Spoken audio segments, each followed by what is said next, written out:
Elephant walks alone across a dry African plain. She stops, looks down. On the ground in front of her are bones, sun-bleached and old. She has walked past this spot hundreds of times. But every time she reaches this place, she stops. She reaches down with her trunk and touches the bones slowly, one by one. The bones belong to her mother, who died 3 years ago. And the question that nobody has been able to fully answer until now is, does she know that? Does she actually miss her? Because the science says something that will completely change how you think about every animal you have ever seen. Let's start with the animal that gave scientists the clearest evidence first. In 2024, a researcher named Akashdeep Roy from the Indian Institute of Science Education and Research documented something that had never been recorded before. Elephants burying their dead, not just standing near them, not just touching them, actually burying them. Elephants positioned deceased calves into muddy trenches and deliberately covered them with earth. Footprints around the burial sites confirmed that adult elephants had spent considerable time at these locations. For nearly 60 minutes after the burial, the elephants trumpeted continuously. Not alarm calls, not communication calls, something researchers described as vocalization of emotional distress. But here is the part that removes any doubt about what is happening. Elephants return to the bones of their dead for years after the death, not occasionally, consistently. They seek out the specific location, stand in silence, and touch the bones with their trunks, the most sensitive sensory organ they have. They are not curious about random bones. They specifically seek out the remains of animals they knew, animals they lived with, animals they lost. There is no survival reason to do this, no biological advantage. The only explanation that fits is that something pulls them back, something that functions like memory, like missing someone. Elephants are large-brained and deeply social, so some scientists argued their grief was an exception, unique to animals with unusually complex cognition. Then researchers started documenting dolphins. Across multiple ocean studies, dolphins have been observed keeping dead calves afloat at the surface for days after death, sometimes longer. The mother refuses to let the body sink. She pushes it upward continuously, surfacing to breathe and returning immediately to keep the calf above water. Other members of the pod take turns helping when she needs rest. Scientists initially called this post-mortem attentive behavior, clinical term for something that looks unmistakably like a mother who cannot accept that her child is gone. In 2018, a killer whale named Tahlequah carried her dead calf for 17 days across more than 1,000 miles of ocean. Her pod helped her carry it when she got tired. 17 days. 1,000 miles? No survival benefit. No biological explanation that doesn't involve something that functions like grief. Now here is the one that surprises people most, because nobody expects it from a bird. Crows hold funerals. This is not a metaphor. Biologists at the University of Washington studied what happens when a crow dies in the presence of other crows. Within minutes, crows from the surrounding area begin gathering. Dozens of them, sometimes hundreds. They land around the body and go silent. A species known for being loud and constantly vocal goes completely quiet. They stand around the dead crow for several minutes. Then they leave together. Researchers found that after these gatherings, crows showed increased vigilance and alarm behavior in the area where the death occurred for weeks afterward. They were not just reacting to a body. They were processing information about a loss and adjusting their behavior accordingly. One researcher described it directly. Crows appear to learn from death. They gather not just to mourn, but to understand what happened and protect themselves from the same fate, whether that is grief or strategy or both. The gathering itself is something no simple animal should be doing, but you don't need to look at wild animals to see this. It happens in your home. In 2024, a groundbreaking study published in the journal Applied Animal Behavior Science found that cats grieve the death of companion pets, including dogs. Cats showed reduced appetite after losing a household companion, increased sleep, decreased play activity. Some searched the house for days calling out with vocalizations their owners had never heard before. A species we spent centuries assuming was emotionally detached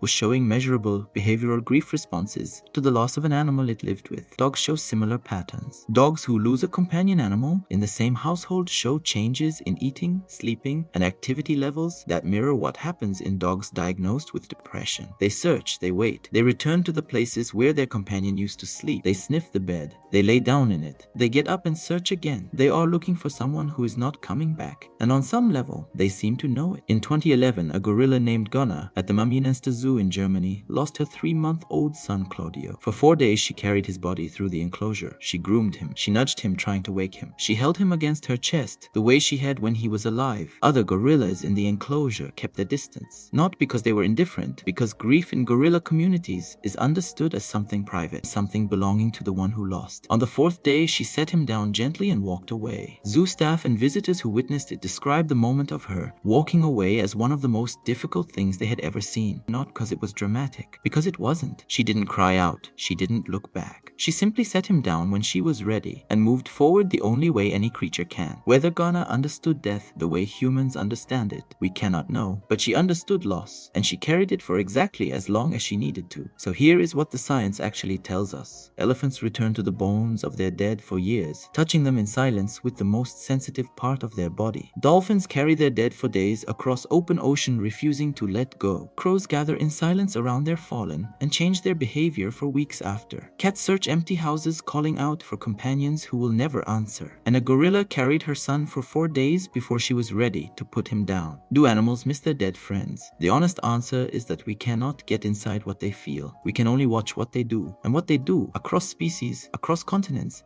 across every kind of social structure that exists in the animal kingdom, looks like something we recognize, not because we are projecting, but because grief, in its most basic form, may be one of the oldest things alive, something that existed long before we had a word for it. Which of these surprised you most? The elephants burying their dead, or the cats grieving for dogs? Drop it in the comments. And if this changed how you see the animals around you, hit that like button, subscribe, and share this with someone who needs to hear it.